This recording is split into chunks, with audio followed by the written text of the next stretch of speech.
Hey guys, welcome back to Starcastic Remarks. And alongside everybody, we actually got everybody today. Alongside Chris and alongside James, my name is Ryan. We are the official Dallas Stars podcast of THPN. Thank y'all for joining us here this evening. Thank you to DraftKings Sportsbook for being our sponsor. That promo code there is THPN. Once again, THPN. If you're watching on YouTube for the first time and you haven't done so already, please consider clicking like and subscribe. Hit that notification bell so that you never miss an episode of Starcastic Remarks. Guys, it's been a while. It feels like it's been eternity since I've had both of you guys here. Yeah, I got busy. It wasn't good, and I'm not happy about it, but I'm back. He's back, and we're glad to have him. Yep, we got a lot of stuff to talk about. I don't know if you guys got a chance to hear my my rant from last night, but I am very much still on that. And if you didn't listen to my tirade last night, I literally had to, right after they said no goal, I yelled "what" at the TV like 3 times, and I didn't know what to do, and I was that upset. And normally you want to like rip pillows apart or do whatever. I took one of Sam's shoes and I threw it at the garage door outside like 4 or 5 times. That was my getting my anger out. So I figured y'all would very rational and adult reaction, by the way. I figured y'all would get a really funny picture out of that. So that is mental health. Yes, there you go. See, that's what I'm here for, guys. So, anyways, obviously the thing I'm talking about is the way that the Islanders game ended yesterday. Everyone has already heard my tirade, or if they haven't, they can go back to the last episode that I did yesterday. But I want to get y'all's thoughts on, first off, the Rantanen and Romanov collision hit, whatever you want to call it, whatever people are calling it. And then also let me get your thoughts on the goal, non-goal that I think should have been a goal for Wyatt Johnston. What are y'all's thoughts on either one of those situations? Yeah, well, it came out this afternoon that Rantanen's not going to be receiving any extra discipline for his hit on Romanov, which I think makes sense. I mean, to me, that's a clear 5-minute major game misconduct kind of hit. It makes sense to me. Yes, his skate absolutely got clipped, like Goldson said. He was a little bit tripped going in there. He was still trying to initiate contact and made a reckless play, and I think that warrants 5 in a game, and I don't think it warrants more because there was no malicious intent, and I think that's clear when you watch the play. And I'm right there with you, Chris. He's already made his decision that he's going to hit Romanov, right, like well before that, and he's flying down the ice at as fast as he possibly can because there's 30 seconds left in the game. There's no time left. And they just got the goal not even a minute ago. So he's tearing down the ice. He's made the decision he's gonna hit Romanov. He gets touched a little bit, and by then you should probably pull out of the hit. Once you get that little bit of contact before he goes there. But he makes the decision to throw the hit, and it was a bad call, a very bad call. Right. And you could argue, hey, he didn't even really have a good chance to not hit him. But he put himself in a bad position is the point. And that's why I think the refs got the call right on the hit. Now that you can argue the similar thing on the disallowed goal, I think. On that one, you see Robo, he's definitely going into the crease. I mean, there's no doubt about that. My argument would be that he's going into the crease and he has the opportunity, if he's not touched, to avoid contact with the goalie. Once the contact is made on Robertson by the Islanders defender, he no longer has that opportunity to avoid the contact. That's why I think it should be counted as a goal. But I do understand the idea of putting all of the onus on the forward to get out of the way once he willingly enters the crease. Does that make sense? Yeah, and I hear what you say, and that's what I thought after watching the replay in slow-mo in last night's game. I was like, I could see where they got that decision from, but then I go back and I look at the real-time speed. You look at it out of slow-mo, Robertson does not have a chance. I mean, the contact is starting before he enters the crease. Just to be clear, I mean, the stick is on Robertson, like cross-checking him before Robertson gets into the crease, and at that point, he has no chance to get back out of the crease. I mean, there's no chance. And from the point that happens and he hits the goalie, it's like 0.5 seconds. Yeah, like he is flying by there. Okay, it's the same kind of thing where like don't stand a chance, right? So, and I'll be fine with. I'll be fine with this call if this is what we consistently see all year long, you know? Mm-hmm. So if it's called the same way that the forward, if anytime he enters the crease, it's his job to not touch the goalie, that makes it more black and white. And in my opinion, that at least makes the rule more easy to call. I think it's wrong. I think the forward shouldn't have to dodge the goalie no matter what, just because they touch blue paint. But at least that would make the rule consistent. And I think Robertson did try to avoid contact with Riddick. I mean, most of his body missed him, and then it was a skate clipping a skate, and that was it. That was the only real contact that was there. He did go, and he was going to go into the crease on his own. That's true. I mean, yes, but I would still argue that the contact was before he entered the crease, and that's where I have the problem. Is like, yes, he was probably going to skate through the crease, but he's charging to the net to look for a rebound. That does end up popping out, but he's going to the net to look for a rebound. And he gets my like I said, my main problem with it is that he gets hit before he enters the crease. Like contact has already started, and it's so quick like that. And I mean, and when I saw it, I was like, it's a complete coin flip from the league at that point. And that's the other interesting part of the call is like, it's such a close call, and then on that close play, they reverse the call on the ice. That's another interesting part of how that whole play shook down, is because I think everyone would admit that's a close play. Like you don't say that, oh, it's so obvious that was or wasn't goalie interference. That's not true. So the fact that it was such a close play and they reversed the call on the ice is kind of interesting to me. And it was clear that there was contact between Robertson and Riddick. So clearly the official on the ice thought that Robertson was driven in. Right. So. Sorry, I'm trying to let you guys have the. Yeah, you had floor. your moment, Ryan. Yeah, I know. Well, what's funny is that I don't think either one of y'all listened to my episode from last night, but you hit every single one of my points. Like I got three things. First thing is that I didn't talk about last night was I hate the word intent. Like you're just assuming that this player is going to continue on that same line of path, right? So I hate that because you don't know that at the last second Robo is not going to make a swerve out of the goal crease. Okay, you don't know that, so I hate that word intent because that just completely throws everything up in the air and that makes it completely speculative. The second thing that I think is still ridiculous that I made a huge point about last night, guys, was this is one of those games where the refs have to come out and they have to talk to the media. We don't have an explanation. Yeah, for sure. We don't have a real explanation as to why they decided and what they were looking at and what was the defining factor.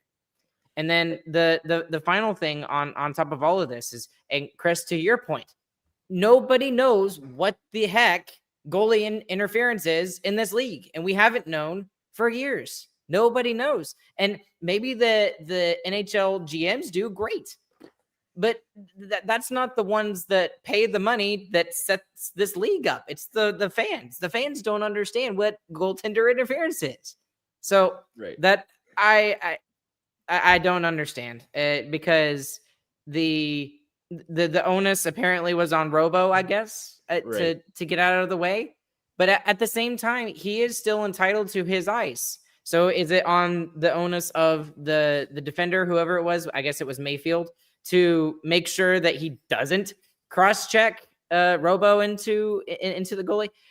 There's too much of that stuff. There needs to be a better black and white issue where this is this is it. If this happens, this. If this happens, this. If this happens, this. And that's where I think the league, at least the last, I would say just 2 years, honestly, has gotten a little bit more black and white on it depends on where the contact takes place. So like if the forward is in the blue paint and then contact occurs, 90% of the time that's goalie interference. If the contact is outside the blue paint and contact occurs, 90% of the time it's not goalie interference. So I at least like that part of it. But whenever you add was somebody pushed in or not, that always kind of takes that and flips it on its head, you know?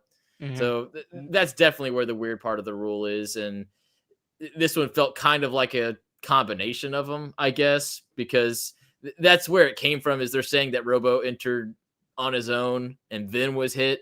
So he still has the responsibility to move. And yeah, it's just weird. And I know what you're saying about not liking the intent thing, but it's a judgment rule at the end of the day. It's the same thing with like pass interference in football. Like there's never going to be a perfect way to call that penalty because it's a judgment call. And I mean, that's just the way it's always going to be. So I agree you can get closer to the right answer, but it's never going to be perfect. I'm still my only contention with the call is that Robertson is literally cross-checked in front of the net right into the goalie. Yep. Like we go through all that and like I agree with you on like 98% of that, and then I look at the play again and I'm like, Robertson's still cross-checked into the goalie. Like if Robertson is able to stop right before he hits Riddick, then it's not goalie interference, right? Because Riddick was all the way out challenging that shot. It's yeah, and I think they would say if he was outside the blue paint the entire time and then was cross-checked in, they wouldn't be goalie interference, I guess. But yeah, this one was definitely close for sure, though. I was honestly surprised that they called it back. I was too. I was too, because it was so close. I thought it would be one of those where it just stands. Yeah. I want to get into this aspect of the conversation too, is Patrick Waugh and some of the comments that he made. James is already rolling his eyes for those of you that are listening on the audio side. I understand, but he's a coach, man. Come on. Hold on, James. Okay. First off, I'm going to say this before anybody says, and people on the internet go after us. Okay. If you are a Stars fan and you're saying that Romanov, deserved what he got based off of how all of the New York Islanders fans are reacting to the hit, okay, then you're an idiot. You're an idiot. Okay, so just stop it. I don't think very many people are saying that other than trolls. So. Right. Well, there's still some legit,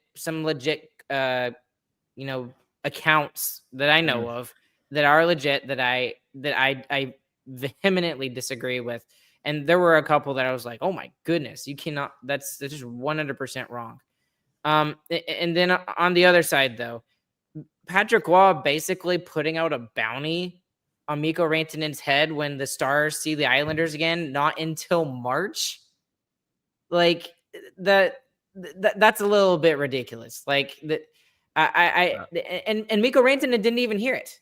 Like Patrick Waugh is sitting there screaming and yelling at him, and Mikko Rantanen is completely unaware of it, probably until after the game is long over.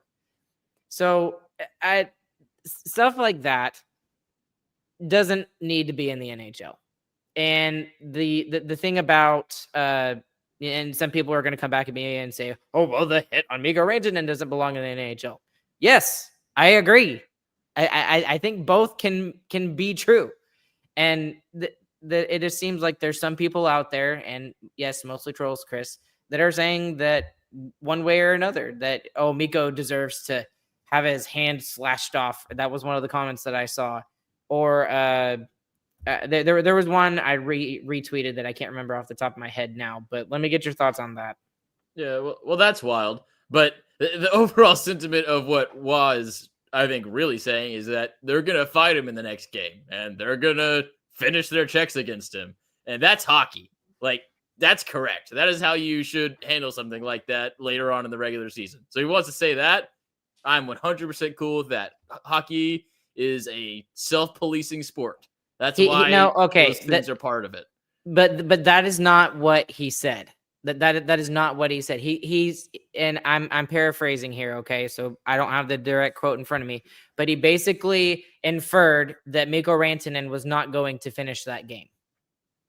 If they do it within the rules, that's no. But I dare them to try to go and hit Mikko Rantanen. No, yeah, we've seen people get exactly hurt hitting him. No, but no, y'all are missing the point of it though. I understand what you're saying, Ryan, and it is a problem. I think my main problem with it though is that it's the coach going and telling him that. I mean, your players are going to go do that. You don't got to say nothing, right? Your coach is saying that.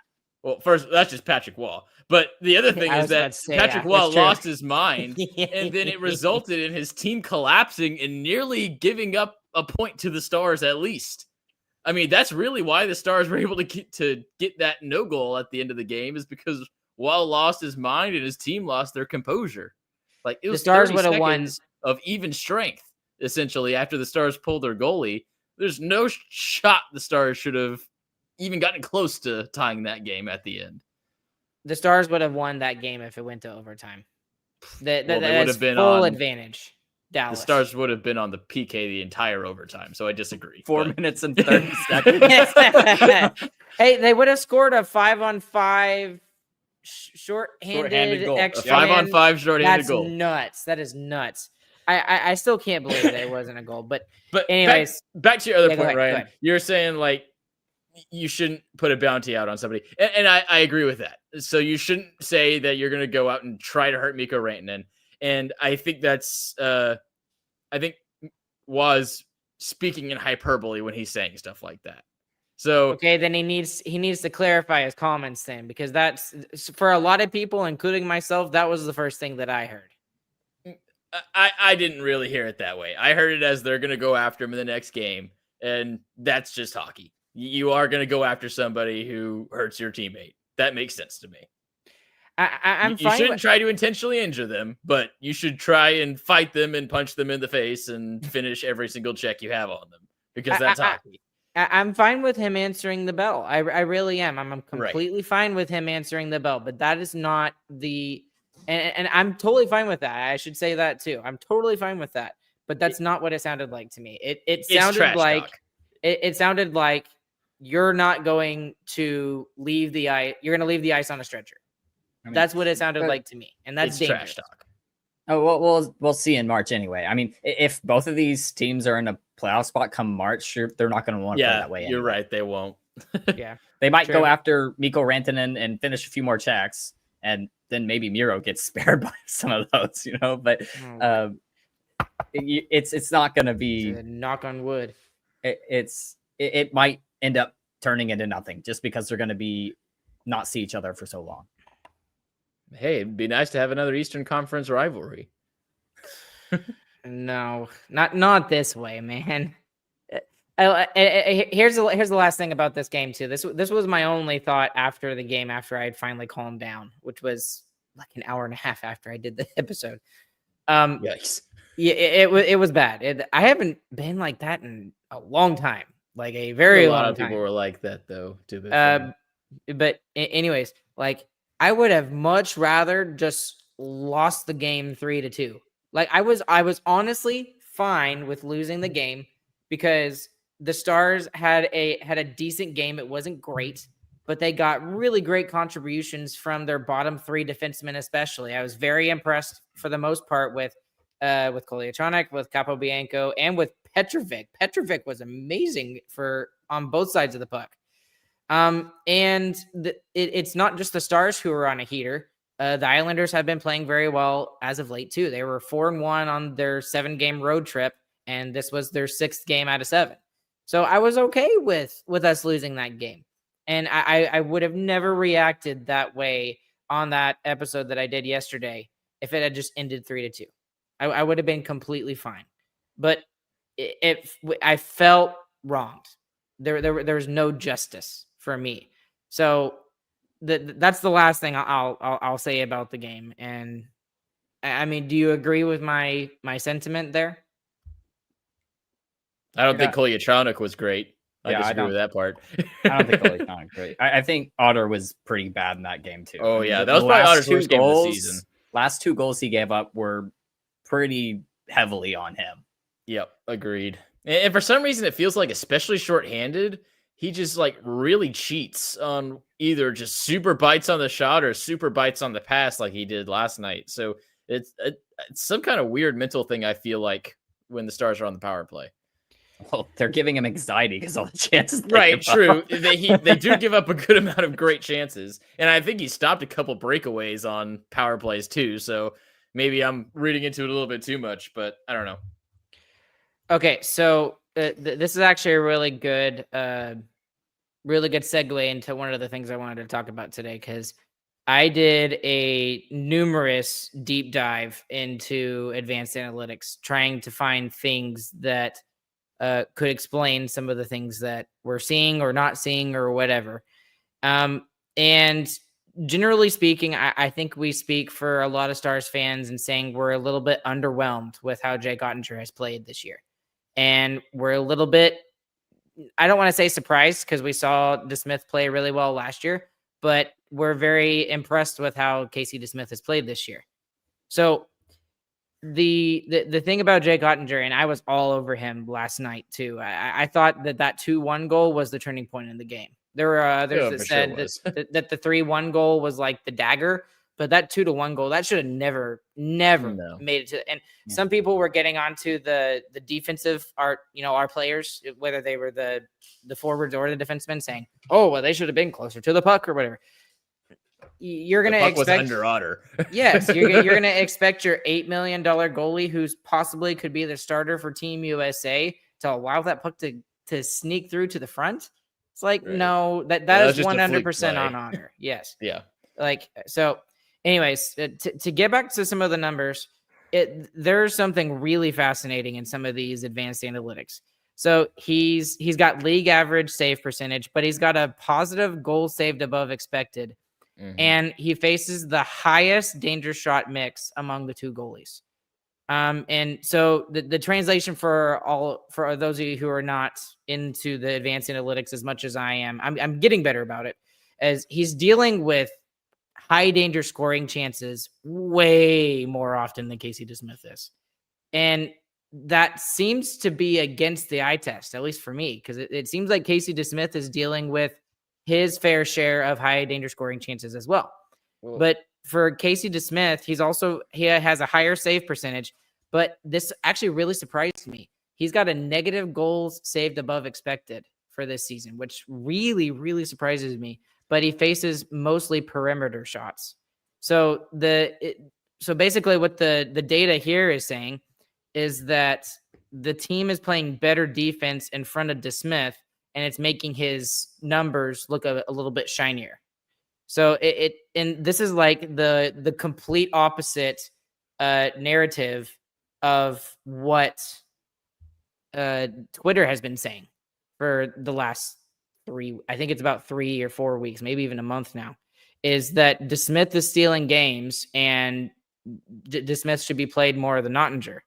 So I found that really interesting, because that's the complete opposite of what I'm seeing eye test wise. Because I've been saying we need to start DeSmith more. He needs to be playing more because he's playing better than Oettinger is right now, and it should be more of a 1A 1B situation. So, I mean, does that surprise y'all at all? No, and the eye test lies to you, because these goalies play two completely opposite styles.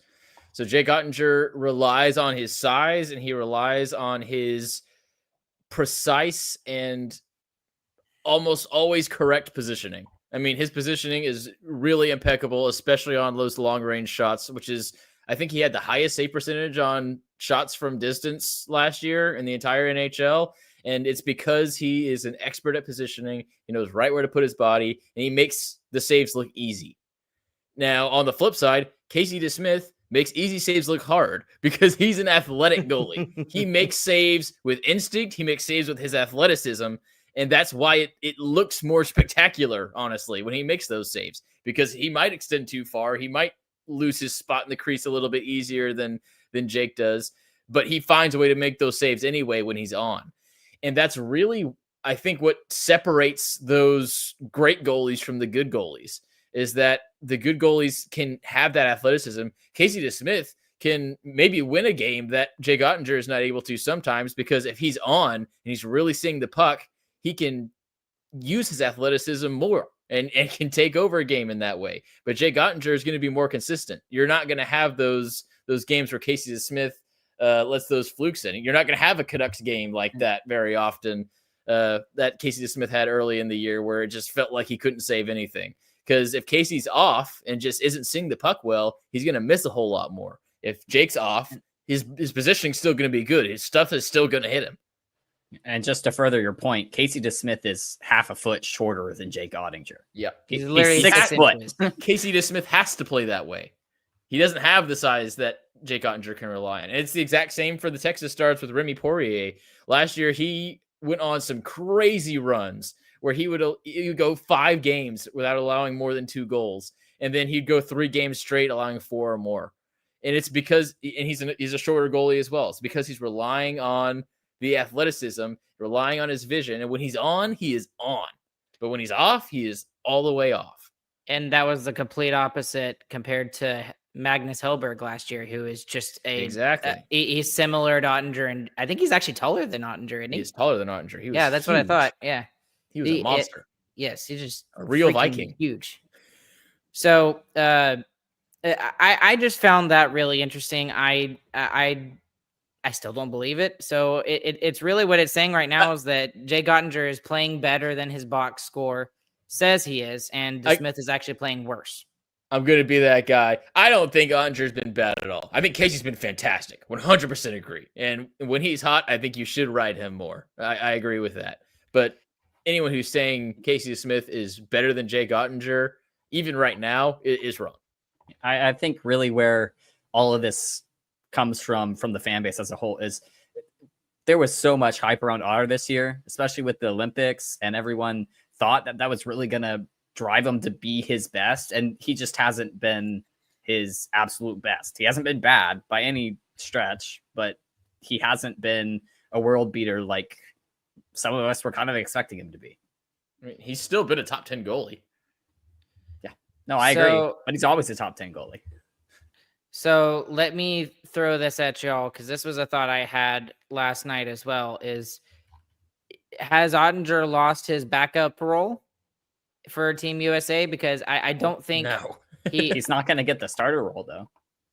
So that was my first thought, but I didn't even want to throw that out there. But the main reason why I say this is because there is one goalie that's playing a heck of a lot better than he was last year, and he didn't even make the Four Nations roster, and that's Jeremy Swayman.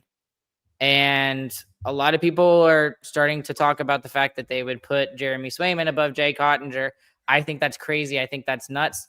Do I put Jeremy Swayman as the number 3? Absolutely. He needs to be there. But I don't see how he could possibly have more pedigree than Jake Oettinger right now, especially with what we've seen Jake Oettinger do in the playoffs. No, I think any thought that Jake Oettinger would be the starter for game 1 and for USA is kind of foolish as well. The only reason that's even a narrative is just because of the trouble that Hellebuyck has had in playoffs and in big games. And that would only ever happen once the actual bracket starts and round robin is over. So, and what when I say he's not going to start, I mean, he had to play himself into that position. I mean, he would have had to outplay Hellebuyck and be the best goaltender in the NHL to get that starting position by a wide margin too. Like it would have had to not be close. Yeah, it's interesting. I don't think that Connor Hellebuyck is going to lose his spot. I don't think so either. Even if all of a sudden, Jake Oettinger just becomes like this demon-possessed monster reincarnation of Dominik Hasek or something like that.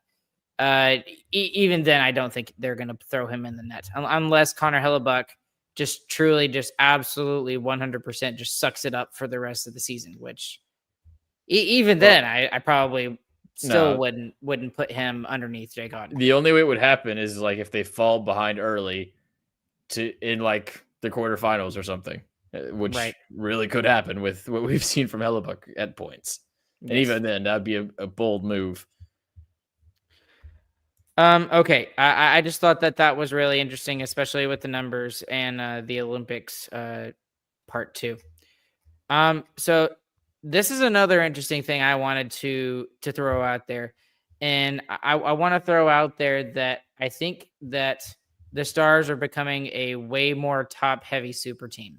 And at least for right now, it's working. So here's what the numbers are saying. And what they're saying is the Stars' top 4 forwards are producing about 47% of the team's total expected goals at 5-on-5. So that this is not including power play, which of course everyone would say, well, yeah, of course, because that you have your best players on the power play. And then meanwhile, like the bottom 6 are only combining for about 20 to 22% of that same stat line. And for a lot of teams, especially top teams, this is extremely rare. And the top teams I'm kind of looking at are like Colorado and Florida. And I know Florida's kind of down there in the standings right now, but we all know they're going to pick it up at some point when they get all of their guys back. But typically that percentage is around 33 to 36. That's what you typically see for top 4 forwards and on other teams. So Dallas is leaning hard on their Stars, and they are delivering. So all 4 of these guys are delivering. When the top 6 are on the ice, the Stars' expected goals for percentage spikes above 60%. And that's dead number 1. It's not even close. And then when the bottom 6 kind of hop over the boards, it drops down to 44 to 47%. And it's not awful, but it's just completely worlds apart.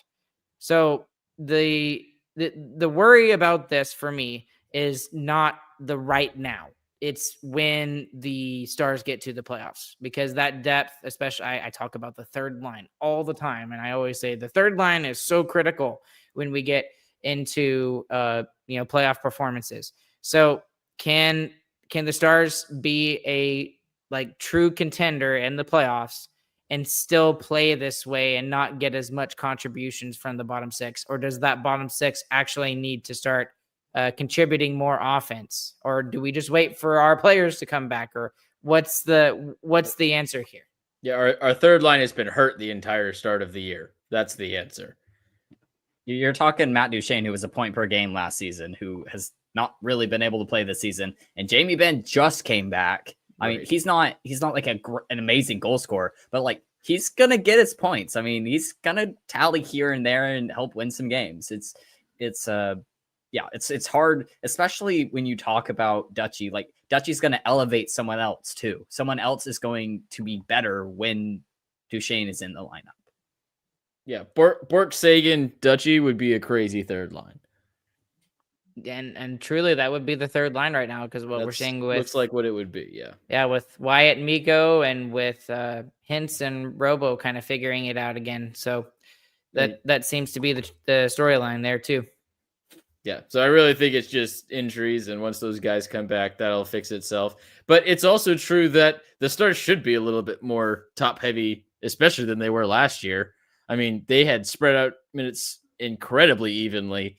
And now you actually have a superstar player, and it seems like he's made a really good connection with your up-and-coming superstar center. So, yeah, those guys should play more. Like, that just makes sense. And on the power plays, too. Like, them double shifting some power plays, yeah, that should happen. Like, your best players should play when they have the best chance to score. So, yeah, DeBoer's system didn't do it that way, but I think that's kind of why the Stars go out and change their fourth line into a checking line again. Because, hey, we're going to play our offensive guys in the offensive zone, and if we do end up in our own end, we're going to throw our checkers out there then. So it's the philosophy. That's probably the main thing that is flipped from the coaching staff, is that roll 4-line philosophy. Like, they're still going to play the fourth line, but we're going to play our good guys a lot more because they're better. And I think it flipped at the perfect time, too, because we just had to let go of the Donov and Marchment, who both scored 20 last year. So, right. Yeah. And I think, I don't think that's coincidence from Jim Nill. I think that's definitely thought of in his coaching search, is like, do you need to roll 4 lines the same way DeBoer did? And I think that's part of why the Stars were built so much more evenly. I mean, to have a guy like Dadonov on the fourth line, that took some planning for Jim Nill to figure out how to get someone who can score on the fourth line the way he did.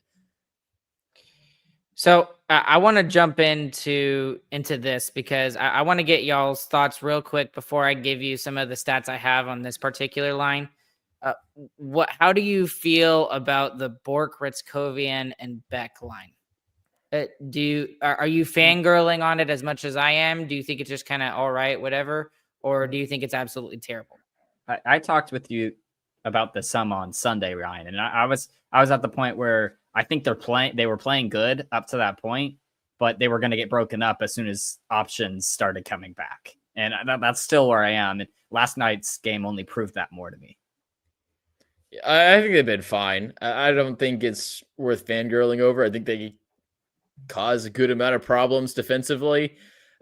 Same with the bottom defensemen that we saw. I mean, Kolyachonok and Capobianco, every time they were on the ice together, they couldn't get out of their own end. I mean, every time. And Kolyachonok only got 8 minutes last night. So it was 12. That was, I think it was 12 to 13, something like that. For Kolyachonok? I think it was, wasn't it? I don't know, maybe. But either way, it was. Come on, James, get there faster. So, it was 9 minutes. Dang minutes. it. There we go. Okay, so then it was Capobianco who had like 12 or 13. Yeah, he had 12. Okay, that's all right. So either way, and everyone else had 20 plus. Yeah, I'm definitely not ridiculous. I'm definitely not fangirling over it. I think it's better than what our third line has been the first month of the year, but I mean, just because of injuries. Yeah, we've got 2 fourth lines right now, and that's just the way it is. And now that Ben's coming back, it's starting to go back the other way, but it's going to take until Duchene returns. But I do want to point this out though, is that he could have, and he being goalie, the head coach, he could have broken up that line when Jamie Benn got a few shifts under his belt on the fourth line. And he could have said, okay, let's just elevate you up into the third line, right? Now, there were a couple of factors in that. One, I think they threw him out there with Rantanen and Wyatt Johnston. And multiple times. He did that pretty well, and he was regularly on that line for a majority of the game. And it also just made it easier to take Sam Steele, throw him on the fourth line, elevate Jamie Benn to that top line. But I also think it's safe to say that Glenn Gulletson is very happy with that quote unquote, right. 4A line, whatever you want to call it. There's definitely some chemistry there. I just don't think it's enough to really go out of your way to keep it together.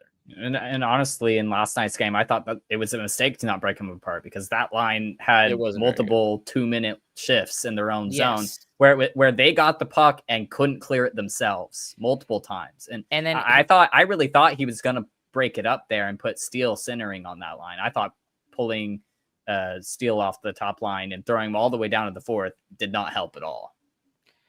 I wanted to throw this out here because all of these numbers are including the game yesterday. All right. So basically what these advanced analytics are saying about this line, I think they're calling it the Quebec line, QUE and then Beck, BACK. Yeah. I don't know who came up with it. I thought it was interesting. It was funny. But it looks like Quebec. Yes, Chris, I get it. I was saying I don't know who came up with the idea. Anyways, before you rudely interrupted me, funny. For this line, their expected goals for percentage is above 67%, which is 6-7. Sorry, I had to do it. Is really, really good. Okay, Chris, be quiet. I have to hear it all day. I'm a teacher. Okay, y'all be quiet. Y'all don't have to hear it all the time. Okay, just stop. Their shot attempts share, which is the CF percentage, that is above 60%, which is considered elite. They have the lowest expected goals against per 60 among regular bottom six lines. So that's pretty interesting too. And then they have this was the most interesting one. The best defensive zone retrieval success among all Stars lines this season, which wasn't true of last nuts. game. Yes, exactly. that was the funny part. And then And then, so what I asked somebody who is a lot smarter than me. I was like, okay, so what does this mean in plain English? Like, what does this mean? And they told me that they are constantly moving the puck north, and they're not scoring like crazy, but they're tilting the ice like complete maniacs. That's the quote that I got from this person. Right. So basically what I love about this line and what I'm taking from this line is that they are building momentum for the team when the team really absolutely needs it. And that's why I don't want to break up this line, even if like that becomes the de facto fourth line or whatever you want to call it, just because they're able to build chemistry that maybe a fourth line of Foxa and whoever else, Foxa and friends, I don't think would be able to do. So I think it's going to be an interesting decision for Glenn Golitzson when that time comes, when Duchene is more ready, when you get more of those players back in, that is he going to continue with this line and let this line stay because of some of these underlying numbers? Because I know it's a small sample size, but there's a lot of good numbers there. And, or are you going to break that up and really, stick with that whole fourth line checking line thing like you were talking about, Chris? Oh, what you're talking about here is benching Foxa, so don't tip me with a good time. But but you also have to think about, yes, tilting the ice, that is something the fourth line should be doing. Yes, you're right on how you were pitching that. But are they going to be able to do that with fourth line minutes? And I think that's really where you want to lean on veteran guys like Foxa, Blackwell, Bastion on a fourth line role, because they're able to sit cold on a bench and only play 6 to 9 minutes a game, and they're able to play those minutes in a safe, effective, boring way. And I think that's why you have those guys as your fourth line, as opposed to a bunch of young players / rookie. So I think that's the main difference between those two fourth lines that we're kind of seeing at the same time right now. And I will say goalie does really like his advanced stats because he's done the same thing with Wyatt, Rantanen, and Steele. Even though they don't actually score 5-on-5 that much, their advanced stats are ridiculous. So Steele's expected goals versus his actual goals is like the most diabolical thing that has ever existed. Don't show James, don't look at it because this is just going to get you riled up again. No, he needs to stop shooting. Someone emailed I've said this. I've said this to myself before. If it's an open net, he's allowed to shoot. If there's anyone in net, he has to pass it. Agreed. Okay.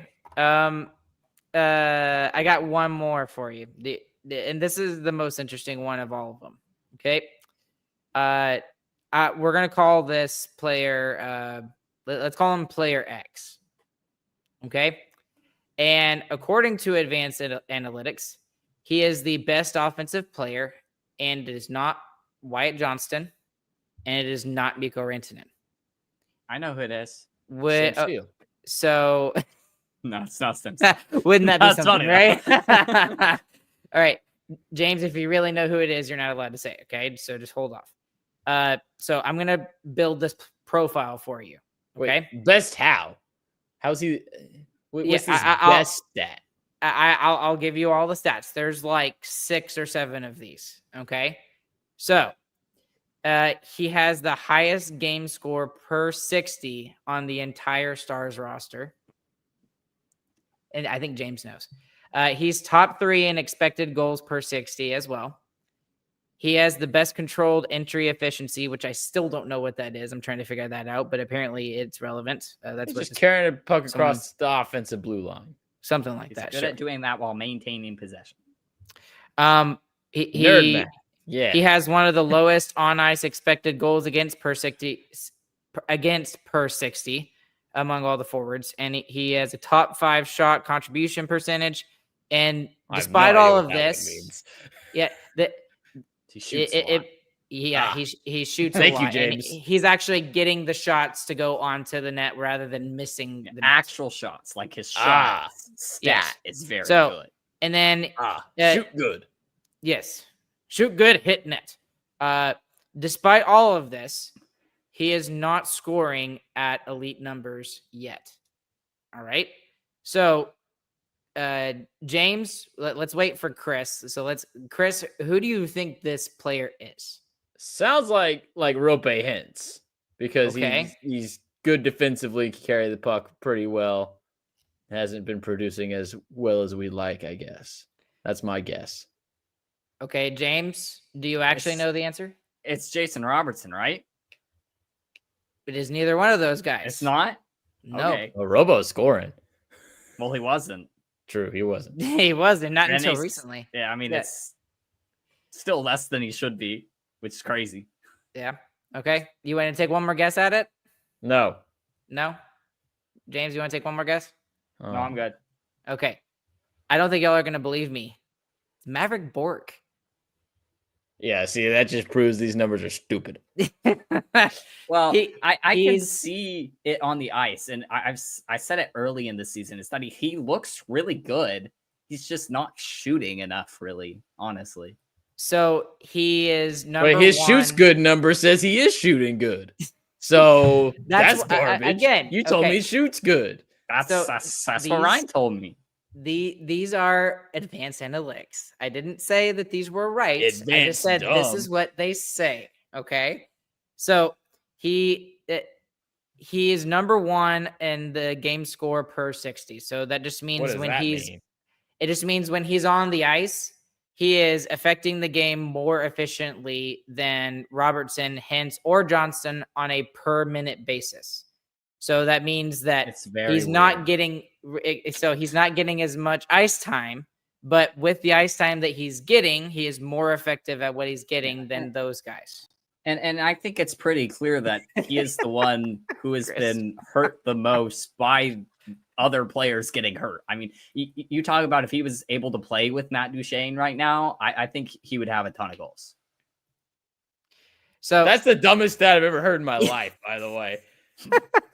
Very cherry picked. Yeah, it was what good. the heck is Hey, that? I just thought that this is just for fun, okay? It's not meant to be like a massive like angry mob type mentality, all right? It's just for fun. Well, the- pitchforks are out, buddy, because Yeah, you just said it's- he's the best forward. It's too late, I guess.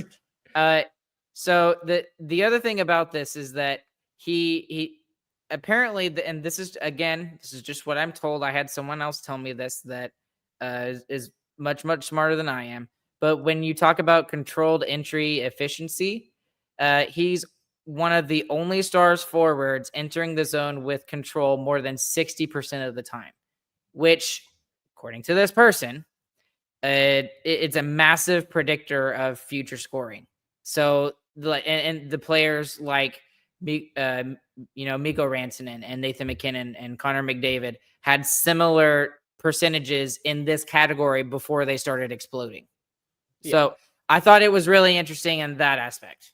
And I do agree. There's definitely like you see parts in his game where it's like, man, that was really good. Like I've said that multiple times on a lot of his defensive plays, actually. Like it just felt like Bourque just knew the right spot to be, got his stick right where it needed to be. I can see that in his entries too. He seems more confident with the puck this year. And James, I think you're dead on with kind of your read on it. I think he's taken the brunt of what these injuries have kind of brought. Because if he was playing on a line with what we thought he would be with Johnston and Ben, I mean, he might be doing a lot better on the production side. So maybe when we come back, and obviously the lines are different than what we thought they would be, but it looks like he would be on like a Duchene Sagan line. He might unlock something in that area too. So it'll be interesting to see. And I think that's another thing that'll only be unlocked once we actually get some of these better players back, especially I think Duchene is just so massively important, especially just for the regular season success of this team.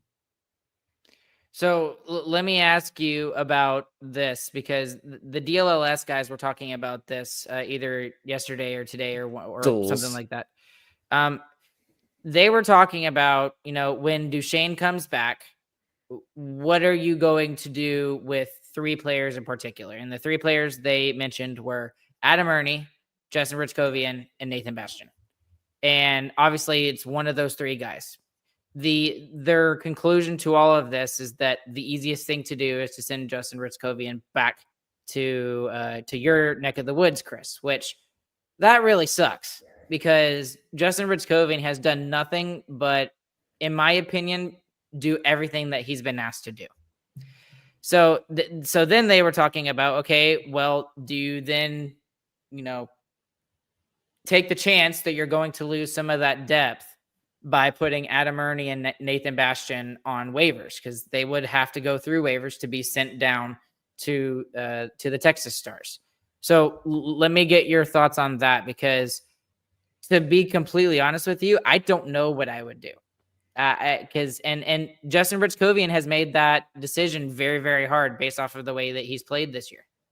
Yeah, he's definitely made it harder, but I think you need to think about it as if the playoffs were starting next week. Who are you more comfortable playing on the fourth line in game 3 of round 1, when people are really starting to throw the hits around and there's a lot of noise on the ice and you really need someone solid? It's going to be Bastian or Ernie before it's Rytzkovian right now. And I think Rytzkovian has proven that he's an NHL player with what he's done with this short stint already. He is ready to play in the NHL. He unfortunately plays for an organization that has an amazing NHL team with a ton of depth. And that's really just the flaw. If he was playing on the Sharks right now, I mean, he'd be living it up with Celebrini and Smith. So it's just a location thing for him right now.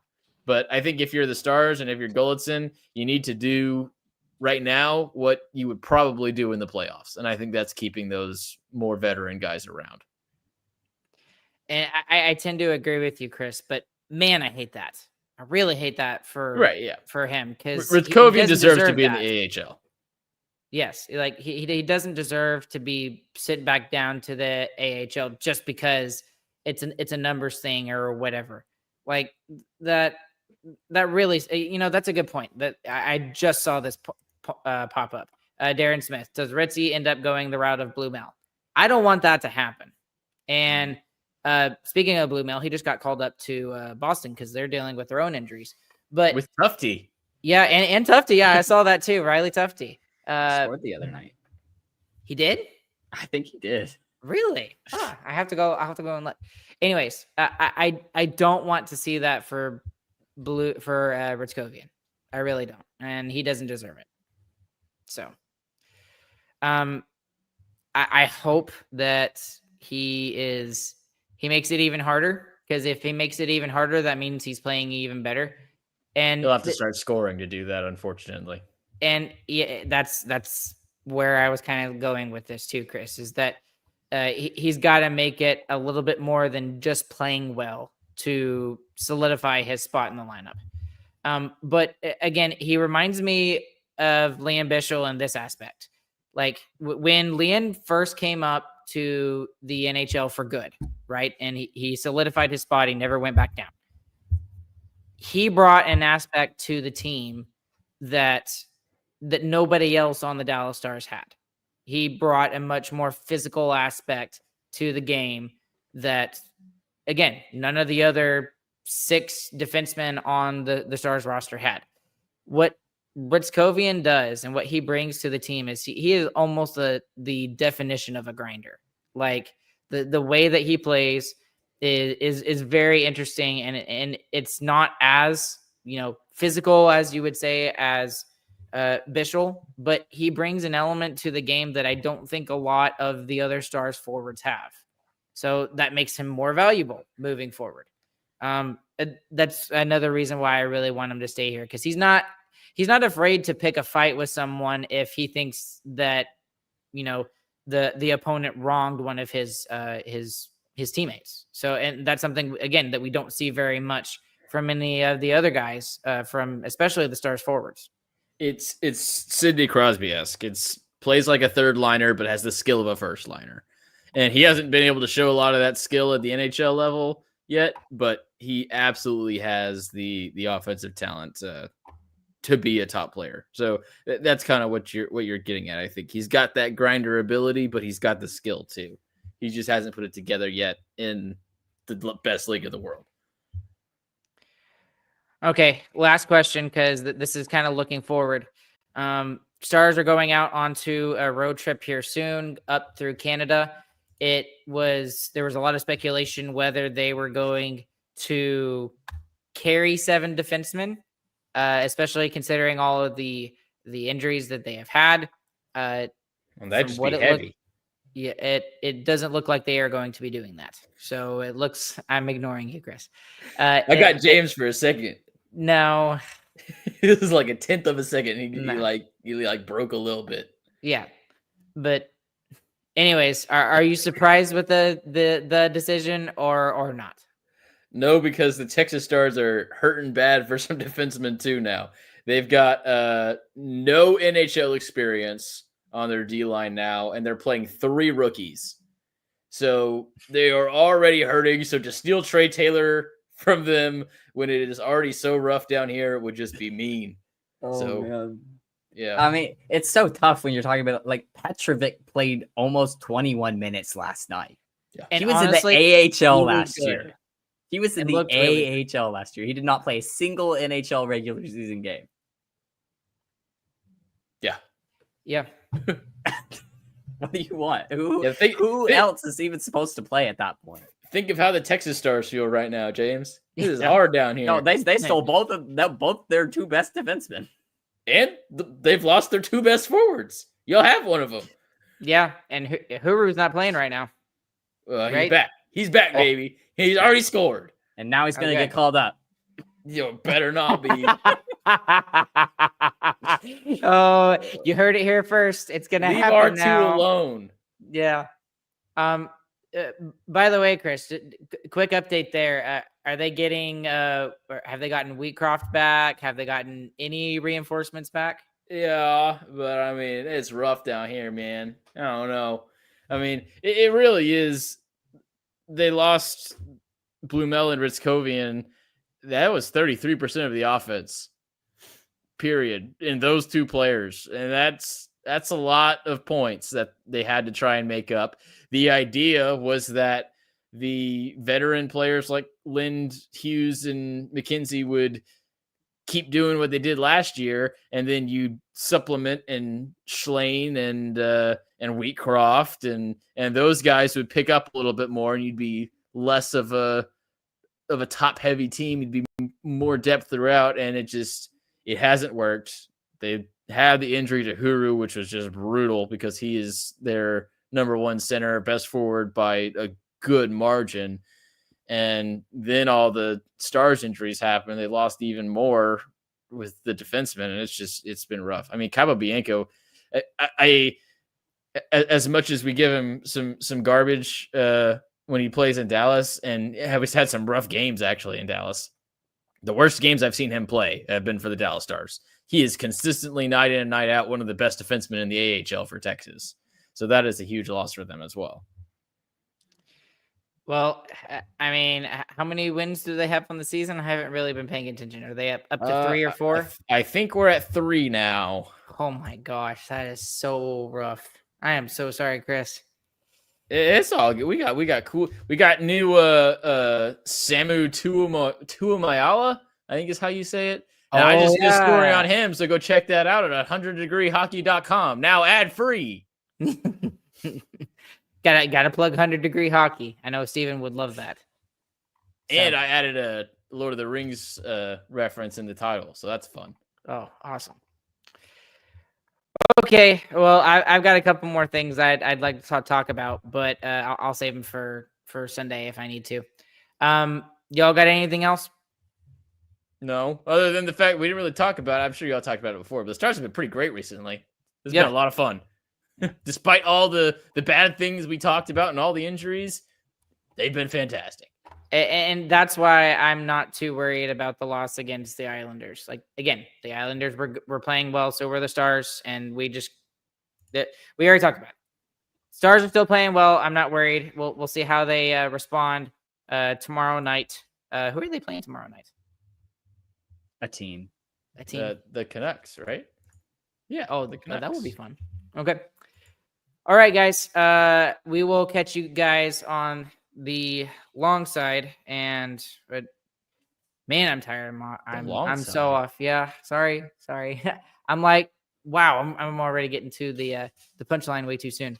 Thank you, all of you who are listening live. There's even more of you who are listening afterwards who are doing so. Once again, if you're watching on YouTube, please consider clicking like and subscribe. Hit that notification bell. So once again, you never miss an episode of Starcastic Remarks. On the audio side, if you're listening on your favorite podcast platform of choice, leave us that 5-star review. We would appreciate that.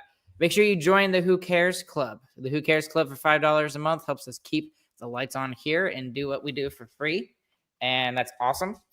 As well as if you'd like to leave us a super chat or whatever, we'd appreciate that too. But as always, these episodes will continue to be free. Alongside Chris, alongside James, my name's Ryan. We will catch you guys on the flip side, and we hope you guys have a fantastic morning, afternoon, evening. Whenever you guys are listening, go Stars.